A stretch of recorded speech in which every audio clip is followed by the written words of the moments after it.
the wonderful Gloria Jones in the house.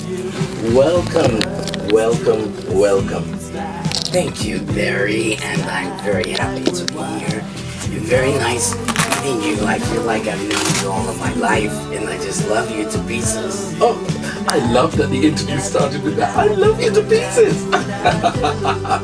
No, it's all about making your guests comfortable, and if they're not comfortable, they're not going to talk to you. So it's about making you feel at home. And she loved my biscuit selection, let me tell you. They were excellent.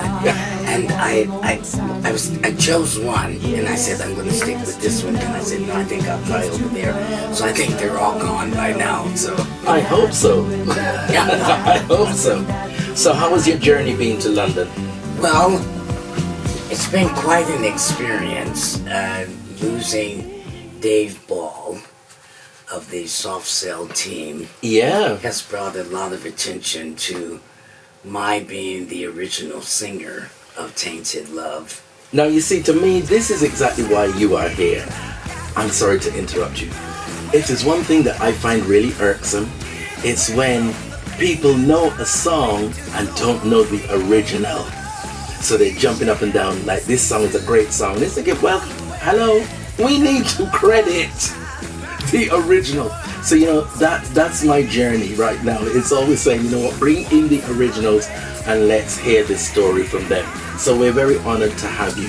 So yes, back to David Ball and his passing. Yes, and I was at a event last night, and several of the people in the audience came up and they said, we're just so glad that people are learning that you were the original singer of the song Tainted Love. And quite naturally, it's good for me, because if it had not been for you British, I would have never have gotten out there, because Tainted Love was on the B-side of Come Go With Me. Right. But the story I love sharing is that there was a sailor, their ship... Oh, there's always a sailor, honey. Well, their ship had just docked in Liverpool. Right. And he wanted a cigarette. So he asked the young guy passing the ship, he said, I have a 45, will you give me a cigarette? So he and the young man exchanged. Right. And he took the record to the social hall. Right. They put it on, Barry, and it became like their anthem. I mean, they just jumped up because they were playing a lot of the Tamala Motown. Yeah. Dusty Springfield, at that time, she had Ready, Steady, Go, her own television show. And so she really invited the Motown acts to be on her show. Yeah. As I said before, Britain helped us, because in America, we still were going through a lot of racism. Yeah. Pop music, rock music, R&B was called given and it was given preference. Yes, the pop music was given preference over the R&B, or they take the song, give it to a white artist to sing. Yes. And so yeah, and a lot of artists that I interview, I have to say, kind of tell the same story. Their careers are basically owed to the British audiences, because they say, I go back to America, they don't know me, they don't know this track. Have no idea. But then you look at Elton John. Yeah, he was big in America. They didn't know him in England. Yeah. So how do you make this all work? It's that thing of human nature, isn't the grass is always greener. If it comes from somewhere else, it must be better. Well, I love sharing that Dusty inviting Motown on her television show. Yeah. That opened the market, and then with the Tainted Love coming in, this burst of this new energy, because there they had the Motown pop. That's right, yeah. You see, and then Motown was the sound of young America. Yeah. But Tainted Love, 60 years old, and she's still there. He's still there. Well, 61 years old, isn't it? Because it's 1964. Yeah, that's true. It's 1964. Yes. And now to imagine that there are still people that didn't know that you were the original singer in 2025. Well, all I can tell you is that the old girl is still around. Listen, you guys are going to see the visuals of the old girl. The hair is going on. The glasses are going on. I'm going to have to borrow these glasses from her because anybody that knows Barrie Thomas knows he's a glasses man. And these have gone on another stratosphere. They got some stones running. Yes, I need to borrow those glasses. We're going to have a conversation about that. So 1964, Tainted Love came out.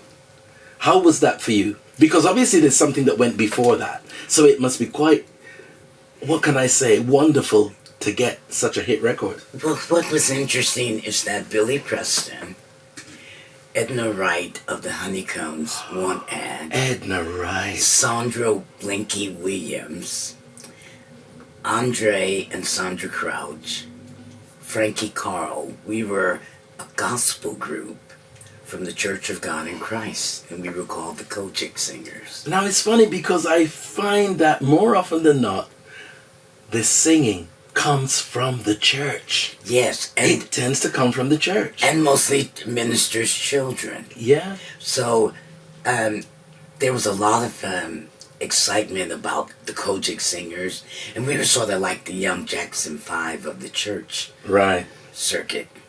Now, people started hearing about us in the industry. For one was Sam Cooke's manager, J.W. Alexander. Okay. And he was looking to bringing this talent into the R&B world. But being preachers' children, how can we do that, you know, without embarrassing the family? But to make a long story short, we ended up actually becoming the industry. Yeah. Because we had a lot of Little Richard, for instance. I love telling this story. Little Richard had a knock on the door, and he looks outside, and there's a little boy standing there with his mother. So the mother is thinking that she's at Nat King Cole's house. Oh, right. And she's taking her young son to meet Nat King Cole. Right. This is Billy Preston.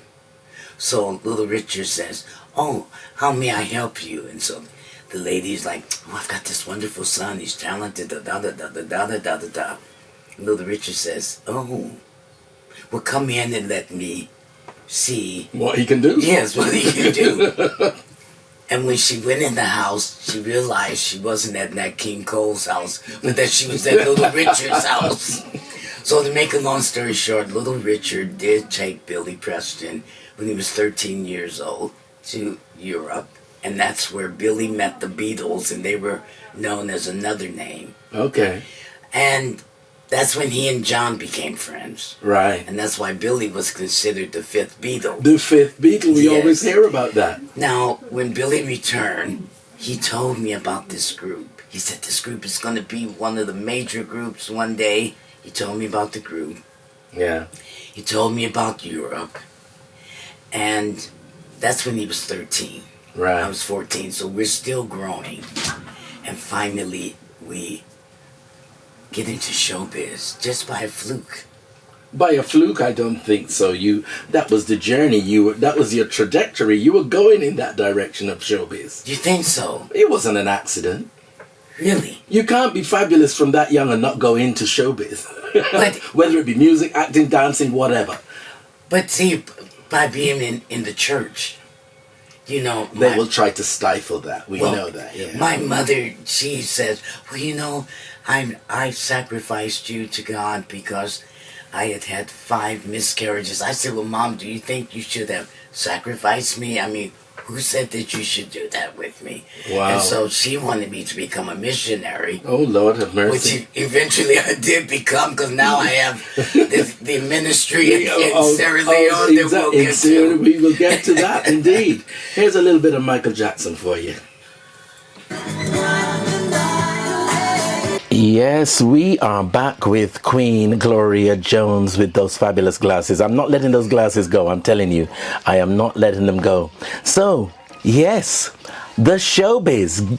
Let's hear about it. You going into showbiz. Well, we were on the west side of Los Angeles, California. Right. And you had Earl Grant, you had Hattie McDowell, who won the Oscar for Gone with the Wind. You had Hattie McDaniel, love her. Yes, and you had Johnny Otis.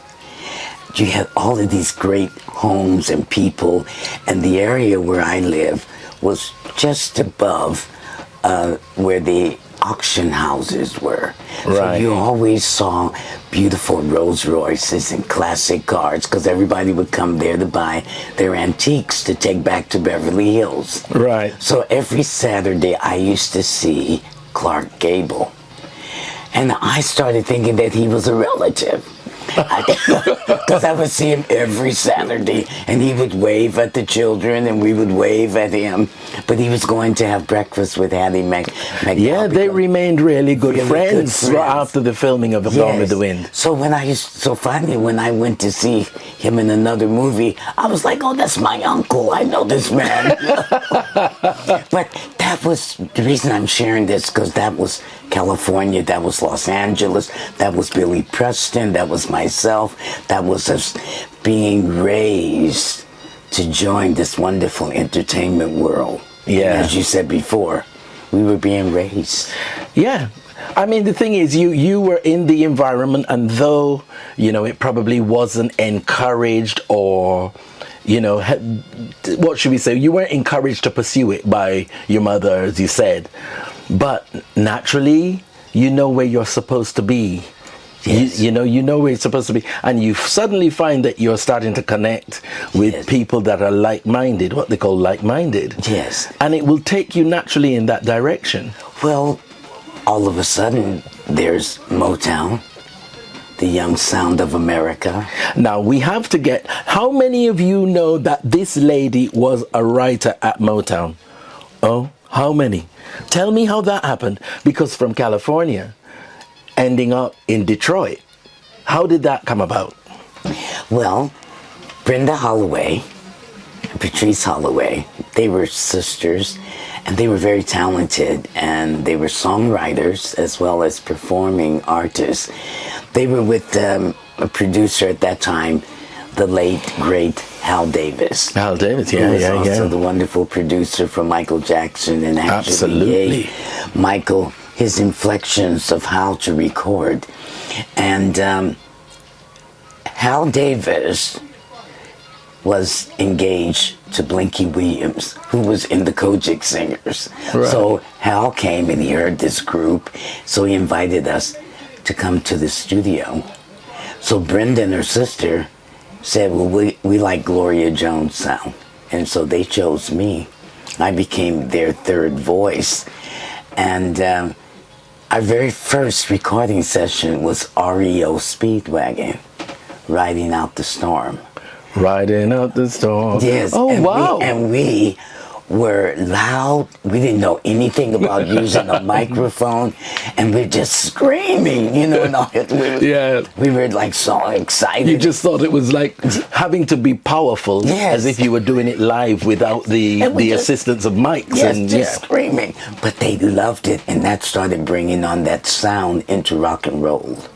Yeah. That's where America says, oh, no, that's a little too rough for us. But Mick Jagger says, no, we love it. Right. We'll put it on our music. That's right. So that's how the gospel, the Motown, the R&B of the West Coast started coming together. You're being at the right place at the right time, Barrie. You're getting it live and direct from the person who was there. That's why I bring in these legends, so that you can hear it from them. Not a fourth-hand story being told. From them themselves. Because you co-wrote a hit for Gladys Knight, If I Were Your Woman. And Gladys never liked the song, but she doesn't remember she said that. But I was riding on the airplane, and one of my friends was the producer of that radio show, and so he was bragging about it because he was my friend. Yeah. And I did hear her say, I never liked that song. And so I was like, you have to be so careful. You know, 'cause you don't know who's going to record you, just like I'm doing here with Barrie and our team. But I trust you all, and I want to give Don't you worry, my heart. we have a wonderful editing team, Cluster Yes. View, Mark Anthony Abel. Beautiful. So he'll take out anything that's not supposed That's to be there. correct. Don't worry. For instance, I'm almost in tears. I need to have a tissue. But I would just like to say, without the British market, it would have been very difficult for us to have survived in this business. Yeah. But you're going to love this one. And then we'll get back to so many other things. I'll never forget, Marc Bolan was looking at one of the charts, and he saw Tainted Love, Gloria Jones. And he says, "Is that you?" And I said, "I think so." I think so. I didn't know. You know, I was like, It might be. it might be. I don't know. Because that had been, and that's why he gave me the name The Gloria Jones. So that we'll know, we can differentiate between a common Gloria Jones and the Gloria Jones. But I tell you, Barrie, unless we have these moments to share with you and to the public, people will never have the history. No. And that's what we're doing with the Tainted Love. 61 years. Exactly, 61 and years. Still, for now, new generations, and for the ones who are now expired, or maybe their generations underneath them, they remember that 45 being in their home. Absolutely. You know, I'm fortunate to have come from a family of music. Collectors of music. Yes. So I was exposed to it. Some of the music I play here, I'm saying I can remember dancing to this on my mother and father's bed. Oh, lovely. Right? Yes. So music was always in our house. Yes. So I'm lucky like that to and when I interview you guys, sometimes they say to me, "Oh, you've done so much research," and I'm saying, "No, I was just reading the in sleeves and the back of the record, telling me where this was recorded and who was on bass and who was on drums." So, but coming to that, Tainted Love, on that rhythm, the rhythm section, that's Carol Kay, female bass player, right, Bobby Womack, and Glenn Campbell. Stop it. Yes. Stop that right Earl now. Palmer on drums. And Bobby Womack and Glenn Campbell on the same record. Country and Western. No. You know what happened? They were studio musicians. Hal Blaine. Yeah. So if Hal Blaine wasn't on the drums, Earl Palmer would be on the drums.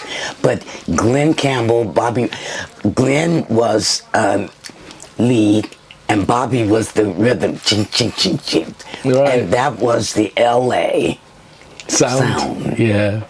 And another thing I'd like to share with you is that I was on most of the background for Ike and Tina Turner's records.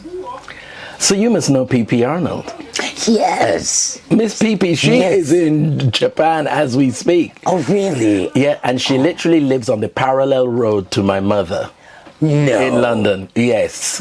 Oh, Miss P.P. Arnold. Yes. Yeah. She's LA girl. LA girl, exactly. LA girl. And we all have that same personality, you might say, when you say very friendly and very I did wholesome. a lovely interview with her, and again, she was telling the whole story of how it all began. Yes. So, and she was younger, and she and Claudia Lanier. And Claudia Lanier sometimes forgets, because I was like, "Claudia, don't you remember you used to live on LaSalle?" She said, "I never lived on LaSalle." I said, "Oh, okay." Okay. But I remember, but that's okay. Maybe it was the wrong girl. But we were all together. Yeah. Coming up in LA. PP, Claudia Lanier. She was the brown She sugar. will be very happy to see this. Oh, okay. I'm going to have to hook you up if you're still here when she gets back. I would love that. She would be very surprised to see She you. was always very supportive of me, and she would come to concerts that Mark and I would have in London, and people would come Lovely. and support us. Barrie, this is wonderful. I know. That's why you're here, honey. We're going to have a little bit of Roy Ayers before the break. We are back with the lovely Gloria Jones. Oh, thank you, Barrie. Thank you. There's just so much to you because after the Motown era, you then came to London, I take it. Was it in here? No, actually I had recorded an album for Motown, and I had a billboard on Sunset. They were getting ready to make me a big star, and I fell in love with an Englishman. So I had to choose, and you chose love. I chose love. What a romantic fairy tale. Yes, and what was interesting was that I had just finished the European tour with Joe Cocker. So our last performance was at the Crystal Palace with the Beach Boys, Richie Havens. Elton John came to play with the Beach Boys that day. And that night, Joe Cocker took us to Speakeasy because we were leaving the next day. There was a beautiful white Rolls Royce out in front of Speakeasy. And so we were getting out of the limo going downstairs. And here comes, at that time, Marc Bolan. So he sees Joe with these 4 black ladies. And so he says, "Hey, Joe, you better watch out for your wallet." And we were like, "What? How dare you?" And Joe was like, No, these are my background singers. I just brought them to have something to eat. They're leaving." And we were laughing, but when he said that, he said it with fun. Yeah. And that was his And then your eyes locked. Well, that was our second time seeing one another. The first time was in 1968. Okay. And Macy of the GTOs. The GTOs were Frank Zappa's background group. Frank Zappa, wow. And she was having a party for Tyrannosaurus Rex, a young group out of England.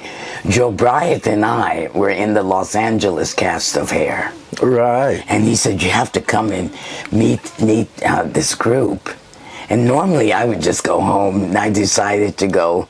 So I'm on the piano playing my little gospel number, and Marc Bolan walks in with his sleeve flying, and he's looking at me as if to say, "You might as well get up because I'm here now. You know, I'm getting ready to work this room." And so, I love it. So you need to just vacate that seat because that seat's mine, okay? He was like, "Don't worry about ever coming back sitting on the piano. You know, it's finished." But that was the first time we met. But I tell you something, Barrie, in life, and I tell people of all ages, you have to follow your heart. Yeah. This business is a hard business. It wasn't built on love or grace, but it was just built on if you have the talent and if you have luck and if you have the guts. Yeah, but you know, I like you saying that in those raw terms because that's exactly what it is.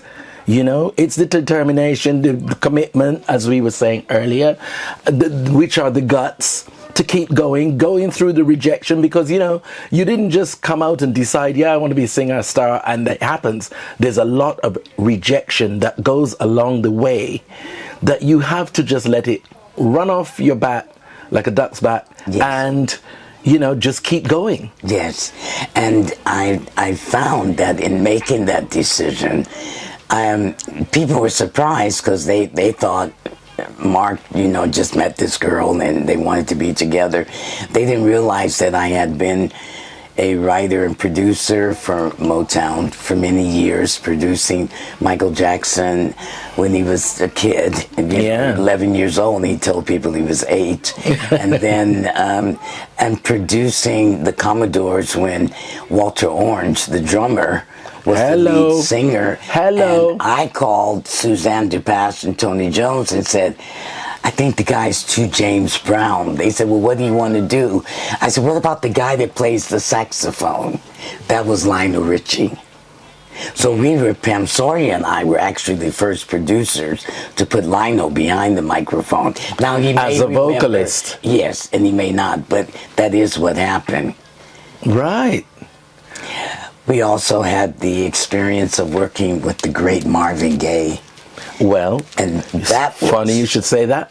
We've got a track coming up by Marvin Gaye after this little segment. Oh, great. So you see, it is all divine and anointed. Because I just put that in. I had no idea you were going to mention Marvin Gaye, and there it is in the log. There we go. Continue, my queen. So they call and they say, well, you have to produce Marvin Gaye. And I was like, oh my God, Marvin Gaye? So he came into the studio, and I looked at him, and there was a little tension between he and the company. Okay. So I went up to him and I said, Mr. Gaye, just like you don't want to be here, I don't either. And he just fell out laughing. He went to the chair, and he told the guy, put the track on. Yeah, you know, sometimes you need someone to break the ice and be real and not be pandering around, you know. Yes, I don't want to be here any more than you do. Yeah, so, you know what? And he went straight to the booth there, behind the desk, the control board, and he put the track on. And when he was listening to the words, you saw the sadness to come over him. The words were, "Father, stop criticizing your son. Wow. Mother, leave your daughter alone. That's what's wrong with the world today. Everybody wants somebody to be their own piece of clay."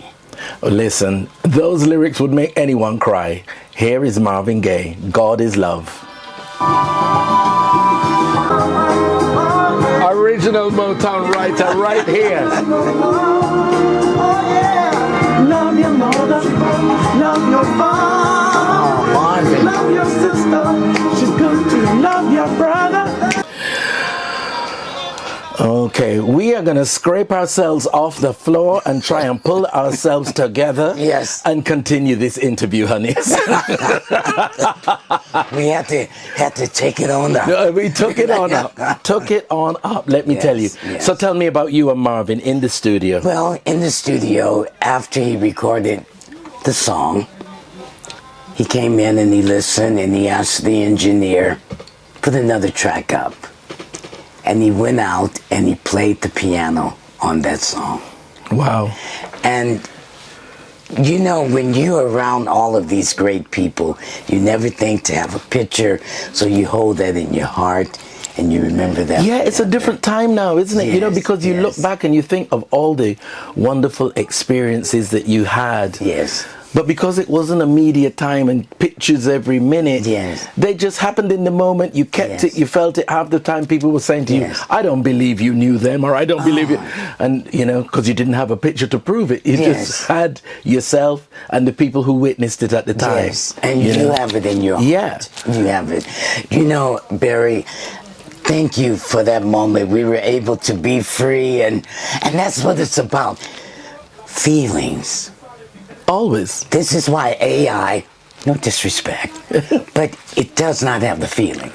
No, it doesn't. It doesn't. It cannot write things with the emotion that a human being can. Exactly. And for us, for that moment, for us to feel, and then for the camera, the cinema photographer say, no, let me capture this, because that was true. Let me tell you guys, feelings. we were flying, as in, we went to church, hands up in the air, rocking. It We was were rocking. wonderful. And I'm apologizing to my videographer here, because he's such a gentleman. Sometimes he's a gentleman, unless I call him the wrong name. But I was apologizing to my videographer, and he's saying, no, keep going, which is exactly what we wanted to hear. Yes, and that is also the reason that we are celebrating what we're celebrating now, music from the 50s, 60s, 70s, 80s, 90s. Yeah. to where we are, even though that's the past. Yeah, but it's the foundation. For me, it is what underpinning everything that's going on now. Yes. And, I wonder how they write music now, because in your times and times before, you actually sat down and wrote a song.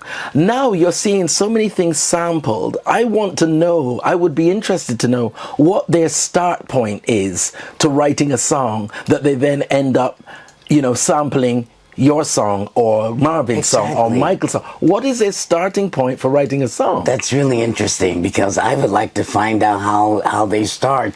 Because I know for myself, people, they laugh at me. They said, some of those words were just so real. I said, well, I thought I was in love with this guy. I said, and then when I read an article, he never mentioned one of my songs.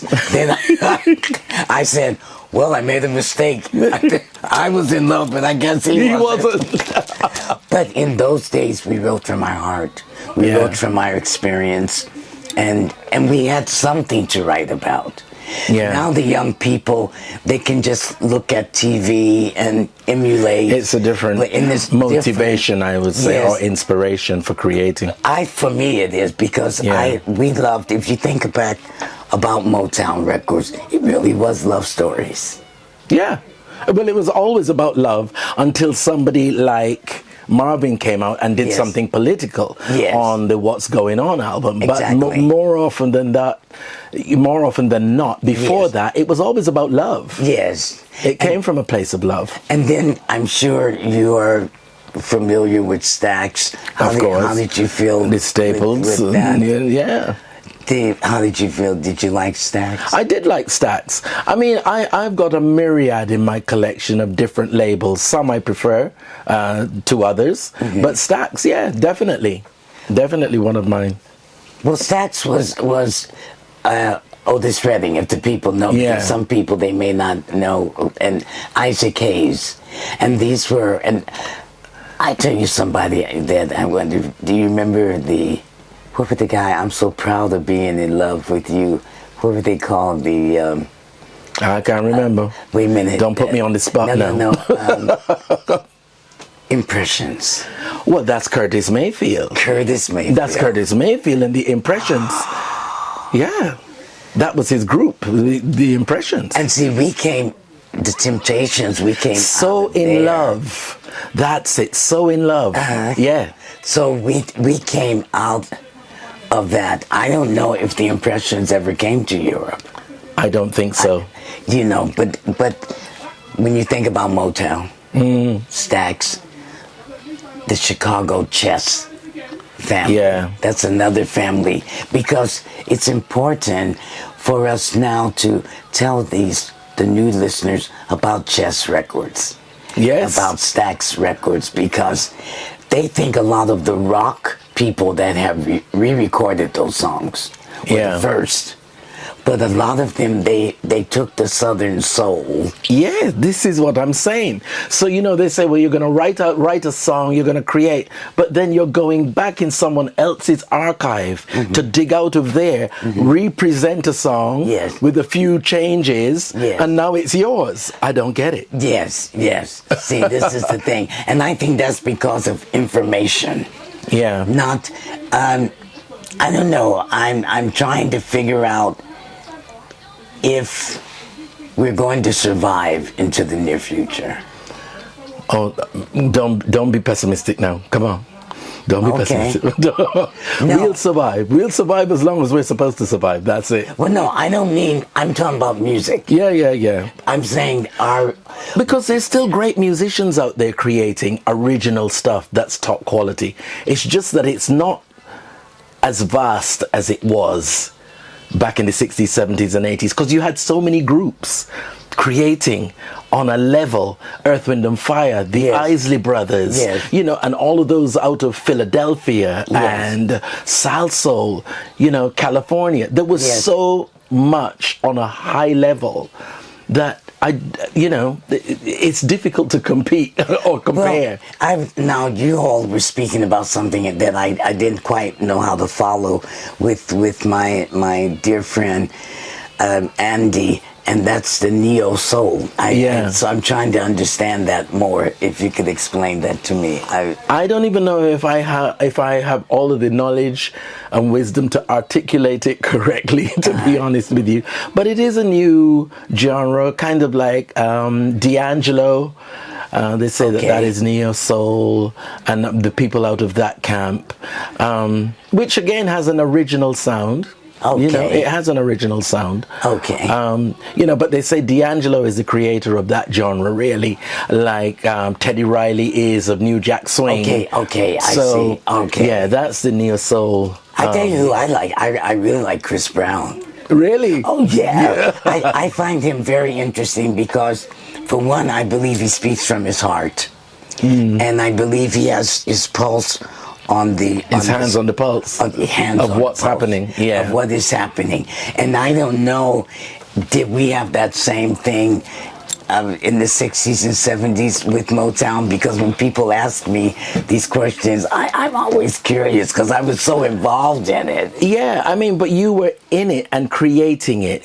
We have a different, because you're open to so many things now. Sometimes you actually have to switch off because if you put on social media, there's this coming at you, that coming at you. This one's created that one's created this. Yes. Whereas in your time, it was just a more insular thing.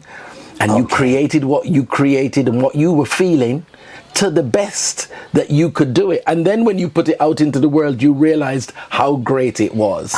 Whereas now I think you're looking at what other people are doing all the time and comparing, and you're ending up being like clones because you're not even individual anymore, because you're saying, oh, well, they've done that and that was really good, so I should do mine like that. Yes. Whereas in earlier times, you didn't have that exposure to everybody's stuff. Yes. You just created what you felt from inside and to the best of your ability. It's only when you put it in the outside world you realize, actually, it's greater than I thought it was. Well, they haven't stopped dancing. It's funny because I wrote this song. It's funny. I was playing it on the we had the old grand piano at the house, and I was playing it, haven't stopped dancing yet. And so Mark came in, he said, that sounds pretty good.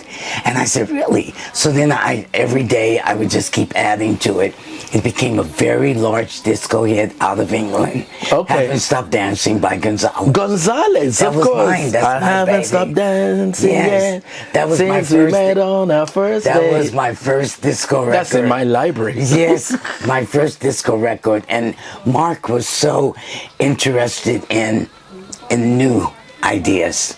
And that's where he was starting to change his music.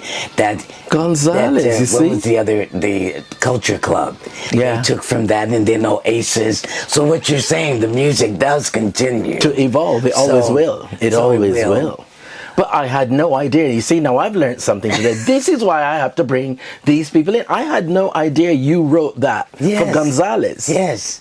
Haven't Stopped Dancing. Yes. So you went from, shall we say, Northern Soul Queen, to one of the disco queens. Disco.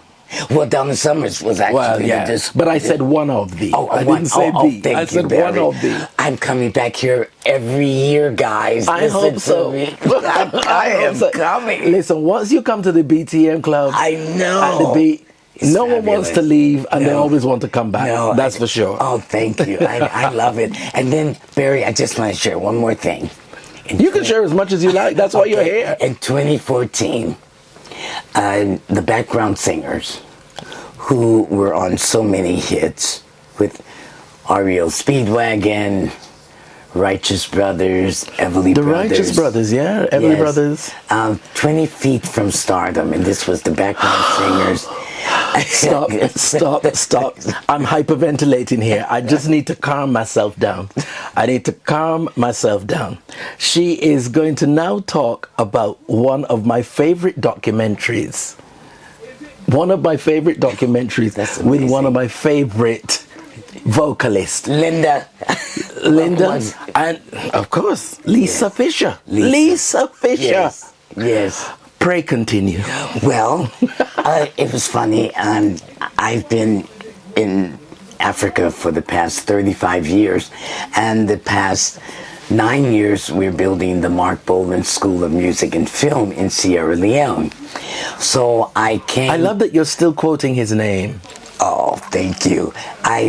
When I come to visit my family, I had a phone call, and they said, you have to come and do this interview.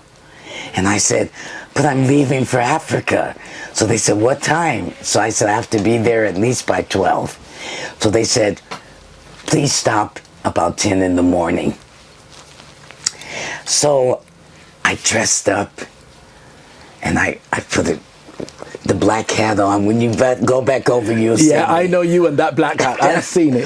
The black there are hat. a couple of things you will be leaving England without. That's the black hat and those glasses. Okay, continue. And it was so funny. They said, please stop. So I stopped by, and Gil Friesen, the executive producer, was a T-boy at Capitol Records and used to drive Nat King Cole around. And he remembered Heartbeat, Tainted Love, because all of that was on Uptown, which is a subsidiary of Capitol. Anyway, they called and asked him, they said, could we ask Gloria Jones? He said, yes, I would love that, please ask. And I stopped and I did the interview. When I finished, I told the director, I said, you're going to win an Oscar with this.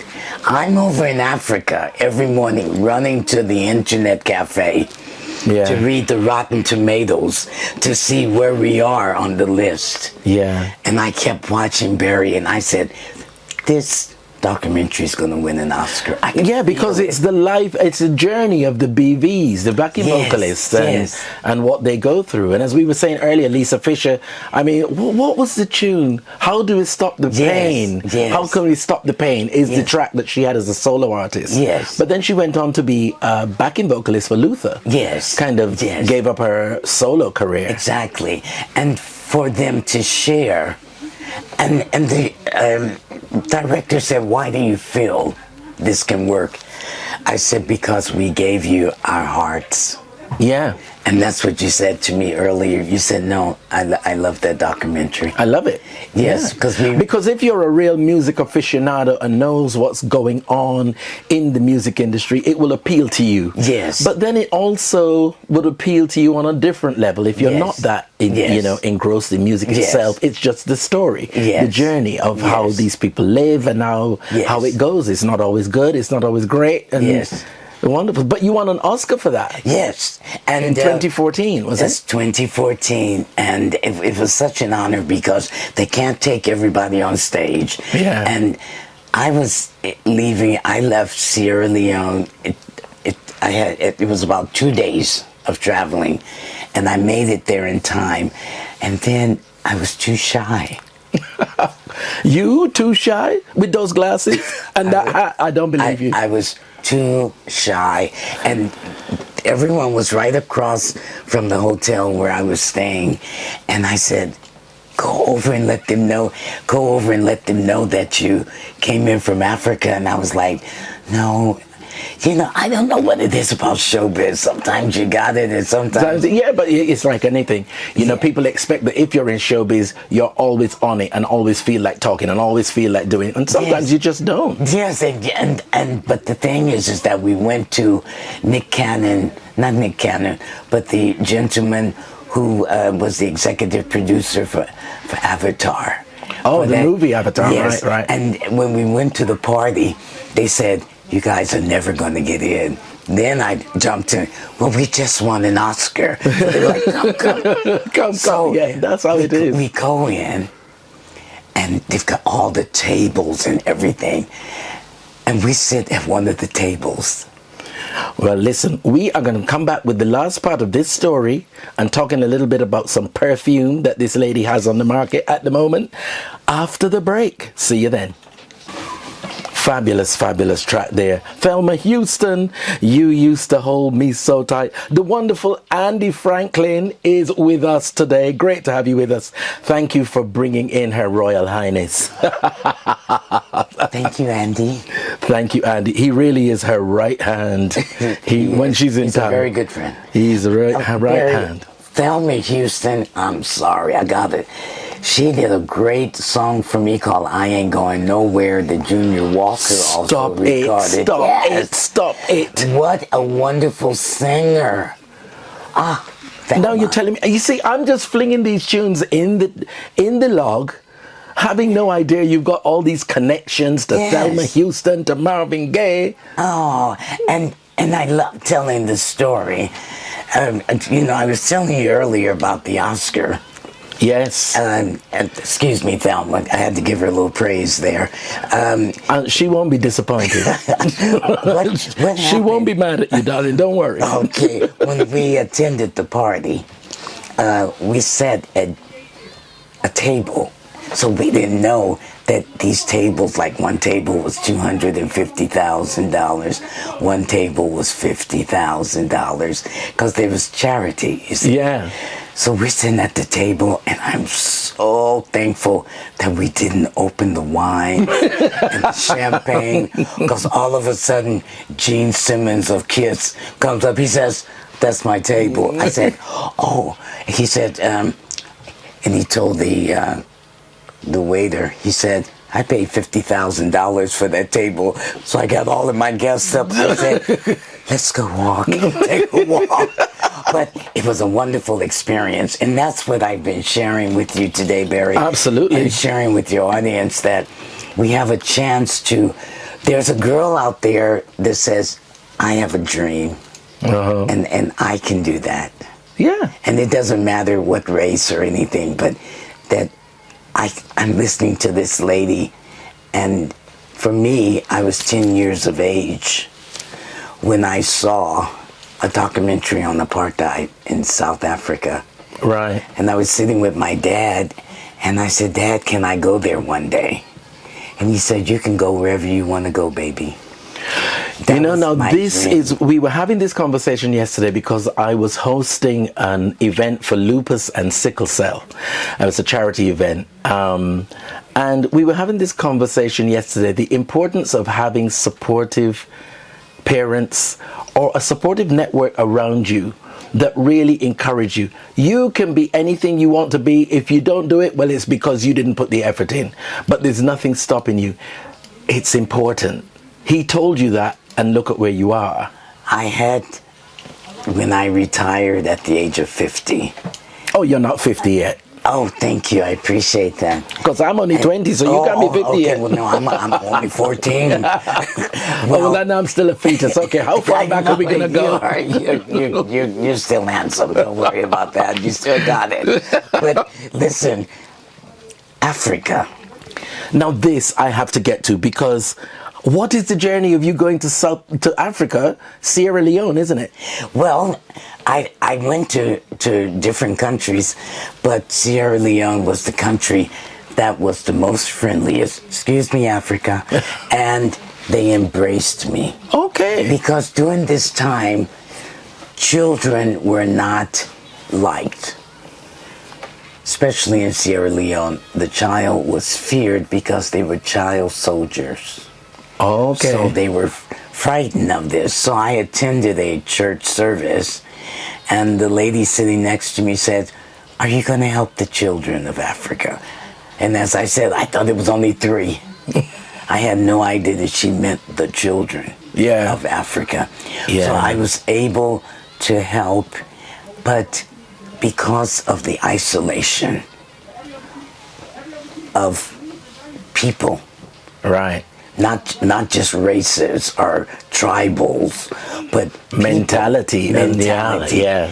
It took a lot because I was ahead of my time, and eventually those countries did go into radio, television. Yeah. And but if you're talking about 30-some years ago, it was I can remember going to Africa back in the 80s, and I've been since then. Yes. But you would see the division. Yes. So, you're going into the Prime Minister's residence, and they've got the marble floors, they've got the staff, and when you see the banquet, absurd. Yes. But you are stepping over people in the gutter outside the compound, with the big gates, and inside the compound you have the satellite dish, the generator, so they can get electricity. They can get the stations from all over the world with the satellite dish that's as big as the house. Yes, exactly. Right? And for me, what happened, not cutting you, but what happened with me, I did not stay in the hotels. Yeah. I went out on the streets to meet the people and to see how can I help. Yeah. Not just step over them and go into the compound and live in luxury. Actually, what can I do to help these people that are out here? Because I can't step over you with a good heart. Exactly. Yeah. And there was suspicion because they weren't used to a brown hand. Yeah. They were used to a white hand.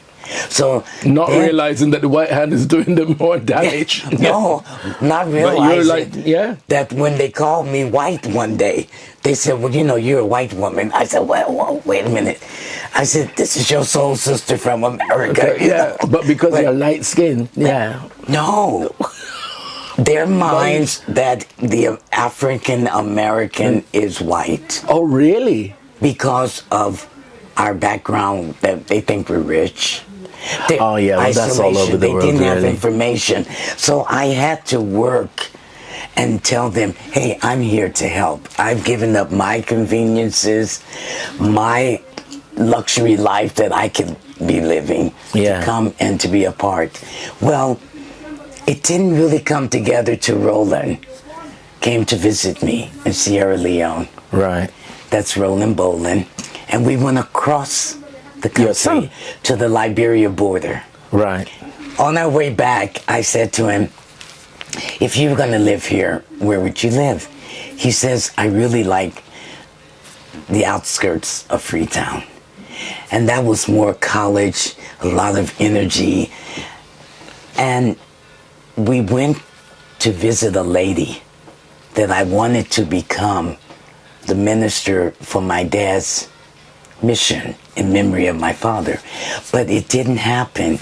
But staying there, some young men approached my son and they said, we were child soldiers. They said, could you replace us holding that machine gun with learning to play the guitar? And that's how we start the Now you see, even that sentence touches your heart.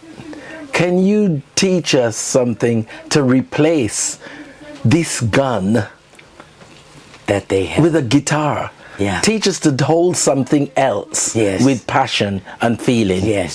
Yes, Barrie. Now I have to interrupt you there because Pedro Williams is listening. Great to have you listening, Pedro, who is another aficionado. And he said, I am so loving Gloria. Oh, thank you. So big shout out to you, Gloria, from Pedro Williams. Beautiful. So yes, Africa and well, this is your philanthropic work, really. Yes. And it's taken a while. Yeah. So hopefully on November the 22nd will be our third fundraising in Bridgerton, at the Bridgerton Center, Saturday, November the 22nd. And that's David Bowie, Marc Bolan's celebration for raising the funds for the Marc Bolan School of Music in Sierra Leone. It's wonderful that he has a School of Music in Sierra Leone, somewhere that he probably didn't even ever visit. But you know, I tell you what happened. In 1974, we were watching the Ebola crisis. Right. And Mark looked at me and he has tears in his eyes when they showed those children. Yeah. And he used to always say, he said, you think we'll go to Africa one day? I said, yeah, we'll go. And when that spirit came into his son, and those children trusted Roland to share that with him. Wonderful. And Barrie, I'm going to tell this, and then we can go to where you want me to go, because I'm having too much fun. I hope you'll have me back next year.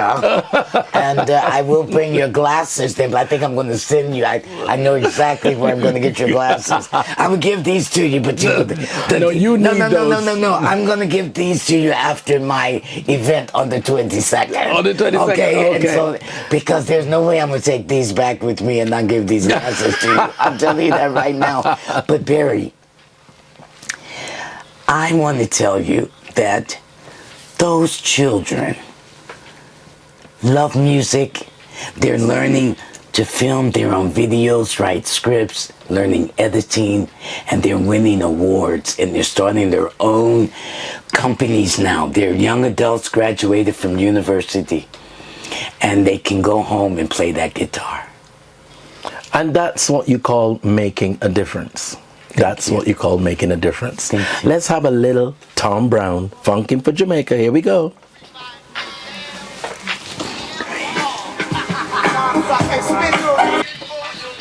Yes, a little bit of Delroy Wilson there, and I'm still waiting. And if I tell you, Queen Gloria is here rocking to the reggae music. Loving it, loving it, loving it.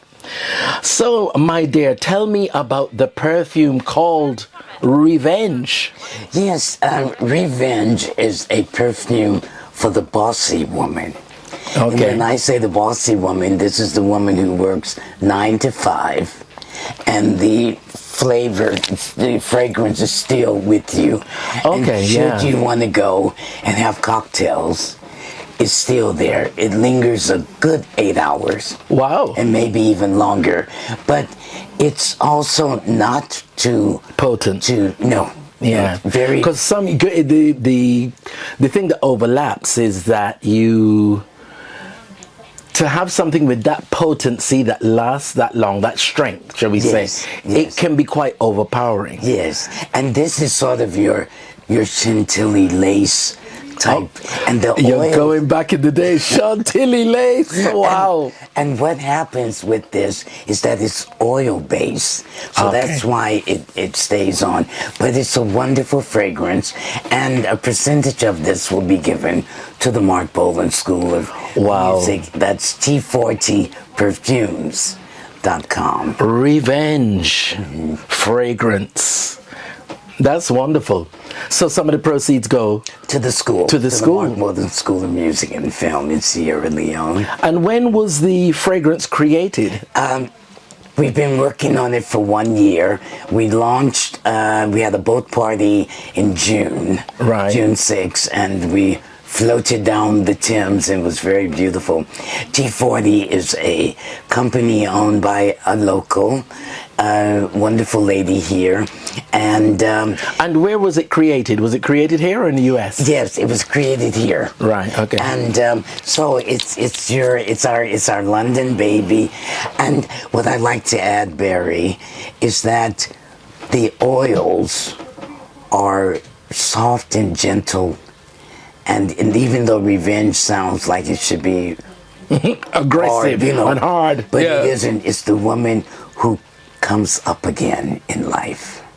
Well, the revenge is the phoenix that comes out of the ashes. Exactly. Is coming alive again. That's the revenge. You broke me down, but here I am flourishing. So that's the revenge. So we hope that everyone will take a chance and wear it. I think the ladies will love it. Yes. I hope they do. Yes. I hope they do. So now tell us about this Stardust Gala.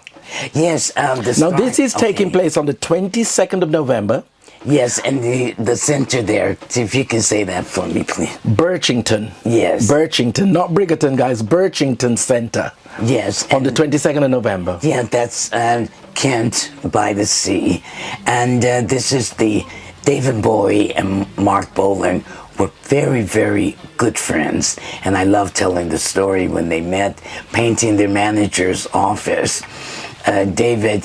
Mark asked David, so what's your name? And so David said, Davy Jones. And then he asked Mark, what's your name? And Mark said, Marc Bolan.